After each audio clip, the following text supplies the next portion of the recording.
Bangladesh, Bharat, Pakistan, Sri Lanka, Nepal, Bhutan, Maldives, Myanmar, Afghanistan, Indonesia, Malaysia, Singapore, Thailand, Vietnam, Laos, Cambodia, Brunei, Philippines. গ্রামের মেলা থেকে কিনে আনা একটি মানচিত্র দেখে প্রতিদিন 10টি করে দেশের নাম মুখস্থ করতে করতে এখন তিনি নিজে হয়ে উঠেছেন মানচিত্র বাদশাহ। রংপুরের পীরগাছা উপজেলার তালুকিসাদ গ্রামের আব্দুল হামিদ ও মুর্শেদ বেগম দম্পতি 3 সন্তানের মধ্যে বড় বাদশাহ। তার এই প্রতিভায় মুগ্ধ এলাকাবাসী। আল্লাহ পাক যে তাকে এত স্মরণ শক্তি দান করছে, এর জন্য আল্লাহর কাছে শুকরিয়া আদায় করি আমরা। এবং আমরা আশা করি আরও ছেলেটি যেন এরকম আরও ভালো অগ্রসর হতে পারে। বাংলাদেশে এবং দেশের বাইরে অনেক ধনবান ব্যক্তি আছেন যারা তার প্রতিভাকে সম্মান দেখে যদি কোনো সহযোগিতা করে তাহলে তার পরিবারের সচ্ছলতা ফিরে আসে। এখানেই থেমে থাকেনি ভ্যান চালক বাদশার জ্ঞান চর্চার পরিধি। বিশ্বের সব দেশের নাম বলার পাশাপাশি মাত্র 25 সেকেন্ডে 64 জেলার নাম এবং 26 সেকেন্ডে বলতে পারেন আল্লাহর 99টি নাম।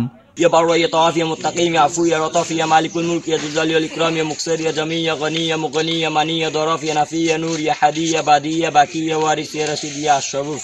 এই মহান আল্লাহ পাকের 99টি নাম। বাদশার মা জানায় ছেলের প্রশংসা করলে নিজেকে গর্বিত মনে হয়।